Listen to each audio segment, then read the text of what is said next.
warahmatullahi wabarakatuh. Waalaikumsalam warahmatullahi wabarakatuh. Bapak Ibu, di sini saya akan melakukan disiplinasi modul 1.4 tentang budaya positif. Sebelum saya mulai, saya ingin tahu Bapak Ibu, mungkin Bapak Ibu bagaimana perasaannya hari ini Bapak Ibu? Sangat senang. Alhamdulillah. Mudah-mudahan Bapak Ibu guru bisa mengikuti disiplinasi saya dengan baik dan bisa nanti bisa menerapkan di dalam belajar. Ya. Baik Bapak Ibu, kita mulai. Nah, konsep utama budaya positif yang pertama yang akan saya bahas nanti tentang perubahan paradigma belajar. Yang kedua tentang disiplin positif. Yang ketiga tentang kebutuhan dasar manusia. Yang keempat motivasi perilaku manusia. Yang kelima posisi kontrol sebagai guru. Yang keenam adalah keyakinan kelas. Dan yang terakhir tentang segitiga restitusi. Tahu segitiga restitusi. Tahu, alhamdulillah ya Bapak Ibu. Kalau sudah tahu nanti penerapannya tinggal ini.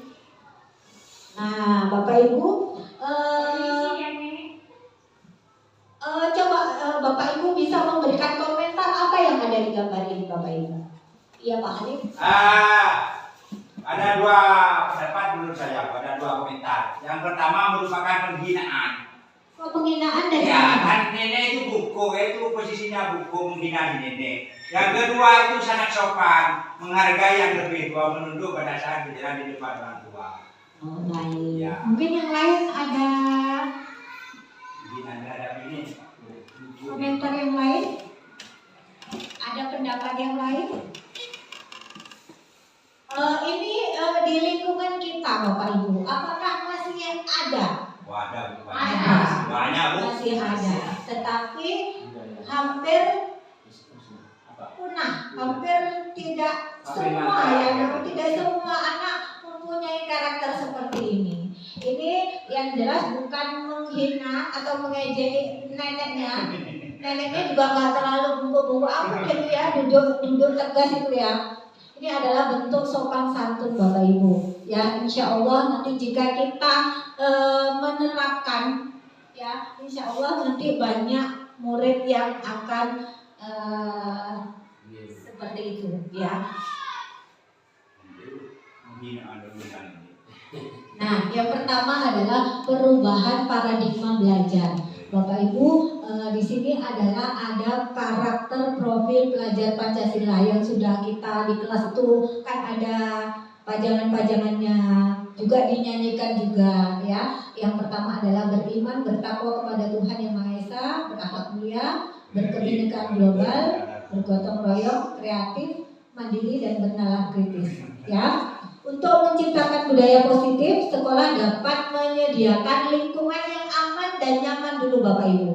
Ketika lingkungan aman dan nyaman itu akan menstimulus siswa untuk berpikir dan bertindak secara merdeka, mandiri dan bertanggung jawab. Jadi tidak hanya apa yang kita inginkan, tetapi mereka bisa muncul dari diri mereka sendiri, diri anak-anak sendiri Bapak Ibu. Ya, kemudian kedisiplinan siswa erat kaitannya dengan kontrol kita sebagai guru. Nah, disiplin positif. Ada nggak yang apa itu disiplin positif? Di sini ada tanda tanya besar nih. Apa itu disiplin positif? Mungkin ada yang mau berpendapat apa itu disiplin positif? Pak Halim? Perilaku yang baik. Perilaku yang baik. Oke, Pak Halim? Ya, nama perilaku yang mencerminkan perilaku yang baik seperti itu. Nah, perilaku yang baik. Yang lain mungkin ada? Sama baik. Nah, ini disiplin dalam budaya kita. Ya, dalam budaya kita disiplin itu adalah sesuatu yang dilakukan untuk mendapatkan kepatuhan.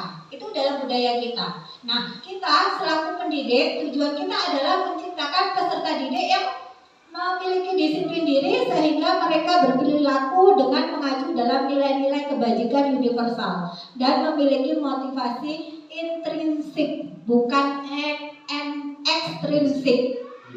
Ya, Bapak Ibu, muncul dari dalam dirinya sendiri, bukan dari orang lain. Ya, kemudian disiplin positif adalah salah satu penerapan disiplin yang bertujuan untuk menumbuhkan kesadaran serta memberdayakan anak untuk melakukan sesuatu tanpa paksaan, ancaman, dan hukuman. Kita garis bawahi ya Bapak Ibu, tanpa paksaan, ancaman, dan hukuman. Nah, itu adalah disiplin positif ya.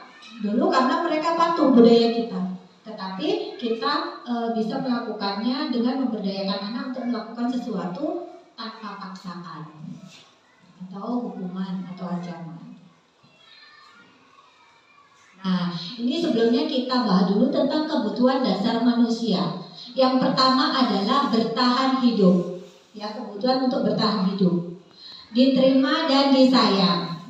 Kemudian yang ketiga adalah penguasaan, kebebasan, dan kesenangan. Ya, Bapak Ibu, kemarin saya mendapatkan materi jika anak yang berulah, yang melakukan kesalahan itu karena kebutuhan dasar manusianya tidak terpenuhi.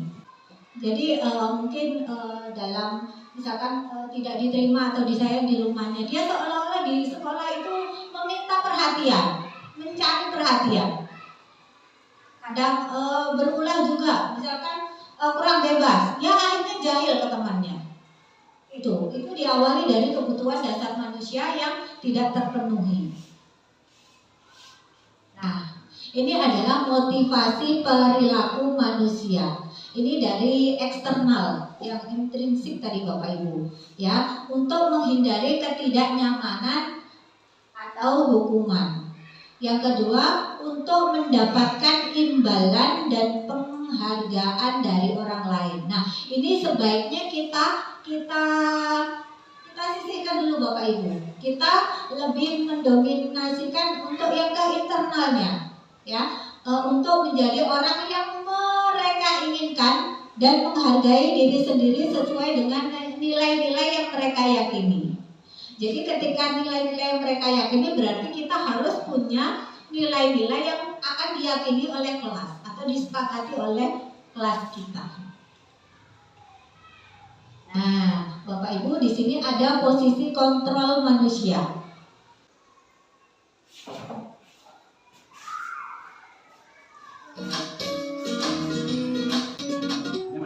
Salam bahagia Ibu dan Bapak Guru hebat. Dalam penerapan disiplin positif restitusi, salah satu program yang dikembangkan adalah 5 posisi kontrol.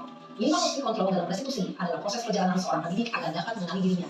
Pada video kali ini, kita akan membahas tentang 5 posisi kontrol yang dikembangkan oleh Diane Dawson dan contoh penerapannya. 5 posisi kontrol itu adalah 1. Posisi penghukum, 2. Posisi pembuat merasa bersalah, 3. Posisi teman, 4. Posisi pemantau atau monitor, dan 5. Posisi manajer. Untuk lebih memahami kelima posisi tersebut, mari kita saksikan kasus Naren yang terlambat hadir 20 menit di sekolah dan melihat bagaimana kelima posisi kontrol dalam menghadapi masalah tersebut.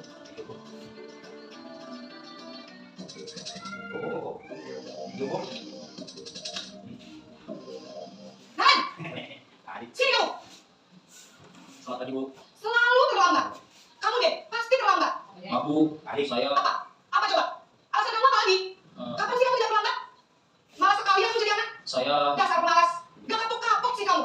Sudah berapa kali terlambat? Sana, kamu keliling lapangan basket 2 kali. Kenapa saya harus keliling lapangan basket, Bu? Kenapa? Kamu nolak Ibu. Berani-beraninya jawab. Sudah terlambat, masih berani jawab enggak? Sekarang, keliling lapangan basket 5 kali sekalian. Biar kapok. Cepat. Pergi sana lapangan. Posisi manajer adalah posisi kontrol yang disarankan untuk membimbing murid memiliki sikap disiplin yang positif, yaitu murid yang mandiri, bertanggung jawab, dan dapat memecahkan masalah. Tujuan dari posisi ini adalah agar murid dapat berefleksi atas tindakannya. Guru akan dengan tulus memberikan pertanyaan-pertanyaan bermakna, sehingga membuat murid dapat belajar dari kesalahannya dan mencari sebuah solusi untuk menyelesaikannya. Ibu dan Bapak Guru hebat, setelah mengamati adegan kelima posisi kontrol tadi, kira-kira posisi mana yang paling ideal? Posisi mana yang dapat menunjang motivasi intrinsik murid? Ya, tentu posisi manajer. Posisi ini memang posisi ideal yang ingin dituju setiap pendidik. Pada posisi inilah, guru dapat menerapkan disiplin positif dan berpihak pada murid, yang memerdekakan murid. Perjalanan seorang pendidik tentunya tidak mudah untuk sampai pada posisi seorang manajer. Namun, tujuan kita pasti, yaitu menciptakan murid-murid yang mandiri, merdeka, dan bertanggung jawab. Semoga penggambaran 5 posisi kontrol yang telah diperlihatkan ini dapat menjadi ajar refleksi bagi kita semua, agar dapat terus mengasah dan menerapkan disiplin positif yang memerdekakan murid. Mari terus berlatih dan bersemangat. Selamat menerapkan. Salam dan bahagia, Ibu dan Bapak Guru. Hebat. Baik Bapak Ibu, tadi ada 5 posisi kontrol. Boleh saya ulang lagi Bapak Ibu apa saja? Yang pertama adalah Manajer, penghukum. Penghukum. Yang kedua, membuat rasa bersalah. Yang ketiga, sebagai teman. Yang keempat, pemantau atau monitor. Yang terakhir, manajer. manajer. Baik Bapak Ibu. Nah, posisi kontrol. Manakah yang sering Bapak Ibu lakukan? Satu. Sebagai penghukum. Ya, hukum. Oke ya. Mungkin yang lain bisa menjadi posisi manajer. Adakah yang pernah menjadi posisi manajer? Yang pernah Bu, saya coba manajer. Cuma kadang saya terus punya Bu, menjadi pemantau ya. Ada yang Ya, pemantau sama teman. teman. Saya terus punya Bu kadang. Ya, karena untuk posisi manajer itu Masih ada. Ya, baik Bapak Ibu. tergantung masalahnya. Iya. Ya. Ya Bapak Ibu. Sebenarnya penerapan posisi kontrol ini juga sesuai dengan kodratnya, ya Bapak Ibu. Jadi tetapi alangkah baiknya kita mencoba penerapan sedikit demi sedikit Bapak Ibu. Nanti insya Allah karena peran manajer itu sudah menguasai tentang sebagai teman dan sebagai monitor, pemantau. Ya itu adalah identitas yang positif. Cenderung ke kalau identitas gagal itu sebagai penghukum dan membuat rasa bersalah. Ya Bapak Ibu, posisi kontrol manakah yang paling cocok dalam menciptakan budaya positif di sekolah? Yang manajer, Bu. Nah, pastinya sebagai manajer. Mari Bapak Ibu kita berusaha, ya berusaha menjadi memposisikan kita guru sebagai posisi kontrol manajer. Nah, keyakinan kelas. Keyakinan kelas itu adalah nilai-nilai kebajikan universal yang diyakini bersama. Bapak Ibu, keyakinan kelas itu bersifat abstrak, berupa pernyataan universal, dibuat dengan kalimat positif, mudah dipahami dan dilaksanakan, dan melibatkan seluruh warga kelas. Jadi mungkin di sini hampir semua sudah punya kesepakatan kelas. Ya, kalau sudah punya kesepakatan kelas itu merupakan nilai-nilai kebajikan universal yang bisa diterapkan seluruh warga kelas, baik murid maupun guru. Jadi meskipun guru kelas atau guru mata pelajaran setiap masuk harus tahu apa yang menjadi keyakinan, apa yang menjadi kesepakatan. Jadi biar tidak berlaku untuk guru kelasnya saja.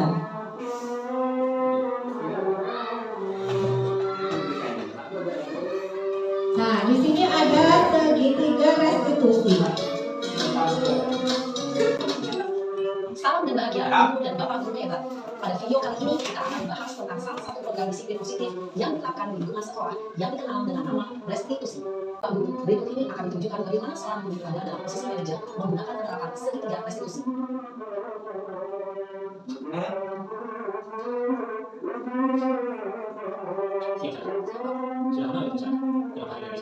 Stop Pak, banget. Masa aku dikatain koordinat Pak? Ya aku marah lah. Aku boleh dikatain kan di depan kelas. Stop banget.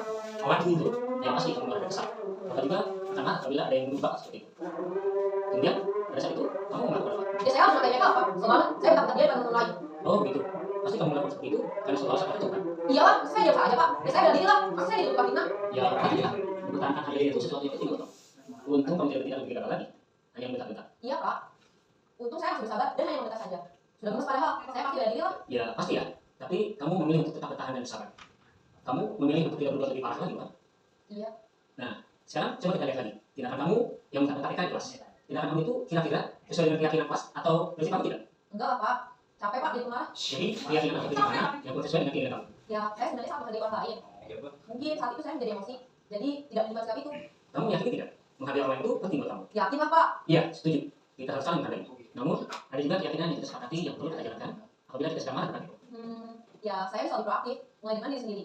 Saya bisa jadi lebih sabar, mengambil waktu jeda untuk berpikir mau apa selanjutnya. Kira-kira, kamu bersedia memperbaiki masalah ini tidak? Bersedia Pak. Kalau kamu memperbaiki masalah ini, kamu akan menjadi orang seperti apa? Saya akan menjadi orang yang bertanggung jawab lah ya Pak. Dan senantiasa proaktif. Siap. Menurut kamu, bagaimana rasanya menjadi orang seperti itu? Ya nyaman lah, bangga, bisa sabar dan menahan diri. Baiklah kalau begitu. Yuk, kita pikirkan bagaimana memperbaiki masalah ini. Sisi pertama dari segi tidak ingin berperan menggeser identitas murid dari identitas gagal ke identitas sukses.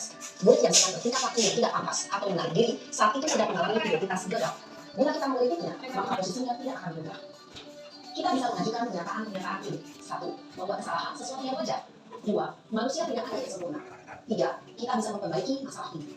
4. Saya tidak menanyakan kesalahannya. Saya lebih fokus bagaimana memperbaiki masalah ini. 5. Apakah saat ini kamu telah menjadi orang yang baik untuk diri sendiri? Pada sisi kedua, validasi tindakan yang salah berlandaskan pada prinsip bahwa setiap perilaku berupaya memenuhi suatu kebutuhan tertentu.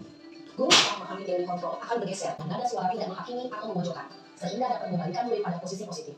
1. Kamu bisa saja bertindak lebih gegabah lagi dari ini. 2. Kamu bukan melakukannya karena suatu alasan tertentu. 3. Kamu melakukannya karena mempertahankan sesuatu yang penting bagimu. 4. Mungkin kamu bisa mempelajari suatu perilaku baru yang lebih efektif. Bersediakah kamu mempelajarinya? Selanjutnya, kita akan simak sisi terakhir, yaitu menanyakan keyakinan. Teori kontrol menyatakan bahwa pada dasarnya kita termotivasi secara impulsif. Pada saat perilaku yang salah telah divalidasi dan identitas sukses telah stabil, maka murid telah siap memainkan keyakinan-keyakinannya dengan tindakannya yang salah dan pemikirannya telah bergeser ingin menjadi orang yang tujuh. Pertanyaan-pertanyaan ini dapat memainkan keyakinan-keyakinan yang kami murid. 1. Sebagai keluarga atau kelas, apa yang kita yakini? 2. Nilai-nilai apa yang telah kita sepakati? 3. Seperti apa gambaran sebuah kelas yang ideal bagi kami? 4. Kamu ingin menjadi orang seperti apa? Dalam menerapkan segitiga restitusi, perlu memperhatikan beberapa hal, yaitu 1. Perilaku yang salah perlu dikaitkan dengan nilai-nilai atau keyakinan-keyakinan yang telah disepakati atau dituju. 2. Kesediaan orang yang melakukan kesalahan untuk memperbaiki masalah. 3. Pemecahan masalah sebisa mungkin relevan atau memiliki hubungan dengan masalah yang ada. 4. Usaha, perlu adanya suatu usaha perbaikan dari pihak yang berbuat kesalahan. 5. Waktu, perlu didedikasikan waktu dari pihak yang berbuat kesalahan. Tanyakan kapan akan mulai dilakukan usaha untuk memperbaiki masalah. Dengan memahami struktur penerapan segitiga restitusi, diharapkan murid dapat menerapkan posisinya sebagai manajer dengan mengajukan pertanyaan-pertanyaan bermakna yang dapat membuat murid menjadi lebih percaya diri, bertanggung jawab, dan mandiri. Nah, ibu bapak guru perlu tidak yang mengikuti ketiga tahapan dalam segitiga restitusi bergantung pada ringan beratnya suatu permasalahan. Misalnya, bila permasalahan tersebut ringan, maka tidak perlu dijalankan secara berurutan. Bahkan bisa semudah menanyakan apa keyakinan yang kita sepakati. Dengan menjalankan segitiga restitusi, dengan mengajukan pertanyaan-pertanyaan bermakna, diharapkan murid menjadi lebih kuat secara pribadi, dapat membuka wawasan murid agar dapat menyelesaikan permasalahannya sendiri, semakin percaya diri, mandiri, dan bertekad. Salam dan bahagia, ibu bapak ibu hebat. Nah, Bapak Ibu, tadi kita sudah melihat tentang segitiga restitusi. Jadi dalam menyelesaikan masalah dengan anak itu sebaiknya kita menyelesaikannya dengan segitiga restitusi. Yang pertama tadi apa? Menstabilkan identitas. Yang kedua, memvalidasi tindakan yang salah. Ya. Yang ketiga, menanyakan keyakinan. Ya Bapak Ibu, jadi kita lihat permasalahannya dulu. Sekiranya bisa, tidak harus ketiga-tiganya kita pakai. Jadi dari segitiga restitusi itu nanti akan anak-anak itu dari video tadi kan dia emosi, dia bisa menurunkan emosinya, suaranya. Ya, dia mengerti kesalahannya dan bisa berusaha memperbaikinya. Seperti itu Bapak Ibu. Kalau di pembelajaran yang sekarang di angkatan yang sekarang ya, itu kalau di angkatan kami angkatan 10 ini untuk yang segitiga restitusi sudah kami tanyakan, ada seperti itu yang menanyakan memang, termasuk saya juga ini apakah jika tidak diurut apa tidak apa. Nah ternyata jawaban instruktur waktu itu Pak Mukalan jawabannya harus diurut. Jadi dari pertama itu menstabilkan identitas dulu, maksudnya memberi kesempatan kepada anak supaya emosinya distabilkan dulu gitu. Jadi supaya dingin dulu, baru divalidasi tindakannya yang salah. Nah kemudian yang terakhir mengayakan keyakinan. Itu kalau di angkatan kami. Mungkin ada yang beda dengan di angkatannya Bu Vera, penjelasan dari Fasil ataupun Ibu mungkin ada yang beda. Begini Ibu, ini pada intinya itu memang segitiga itu kan berurutan, cuman boleh kita pakai yang mana gitu. Kemarin sempat ada, itu pun jikalau menggunakan segitiga restitusi tidak berhasil, bisa menggunakan yang lain, metode yang lain. Jadi ini ada salah satu metode. Di sini tadi juga dibahas kan tidak boleh dipakai yang mana, tetapi tetap awalnya kan tetap kita menstabilkan identitas, menanyakan. Tapi misalkan boleh pakai yang mana, atau cuman kalau kesalahannya terlalu kecil mungkin ya Bu, terlalu sederhana lah mungkin kita hanya bisa menanyakan keyakinan kelasnya aja. Ini sesuai nggak dengan kesepakatan kelas kita, keyakinan kelas kita gitu. Jadi mungkin kalau lebih besar lagi permasalahannya kita bisa lengkapi tiga-tiganya. Ya, lengkap dengan segitiga restitusinya seperti itu. Ada lagi mungkin Bu? Nah, untuk kita para guru, penerapan budaya positif bagi guru adalah suatu keharusan. Dan seorang guru hendaknya selalu merefleksikan positif kontrolnya sehingga dapat menciptakan murid yang baik, mandiri, dan bertanggung jawab. Nah, bisa kita simpulkan untuk materi kita pada siang hari ini. Yang pertama, kita harus merubah dulu paradigma belajar kita, mindset kita dalam pembelajaran, ya, dari disiplin positif. Ya, sehendaknya kita sebagai guru kita menjadi contoh, bukan hanya memberi contoh, tetapi menjadi contoh dengan melihat kebutuhan dasar manusia tadi, ada kesenangan, bertahan hidup, kasih sayang, diterima dan kasih sayang, kebebasan, ya, kebutuhan dasar manusia, kemudian motivasi perilaku manusia, eksternal dan internal tadi ya, intrinsik dan ekstrinsik. Ya, kemudian posisi kontrol guru tadi yang identitas gagal ada penghukum dan merasa bersalah, membuat merasa bersalah. Kemudian identitas suksesnya adalah sebagai teman, sebagai pemantau, dan yang paling tertinggi adalah sebagai manajer. Kemudian kita buat keyakinan kelas dulu, kesepakatan kelas, dan jika tidak terjadi permasalahan di kelas, kita bisa menyelesaikan dengan menggunakan segitiga restitusi. Nah, itu Bapak Ibu yang bisa saya sampaikan. Mudah-mudahan apa yang saya dapat dari program guru penggerak ini saya imbaskan ke Bapak Ibu guru dan bisa diterapkan dalam kegiatan belajar mengajar. Terima kasih Bapak Ibu. Sekian dari saya akhiri. Assalamualaikum warahmatullahi wabarakatuh.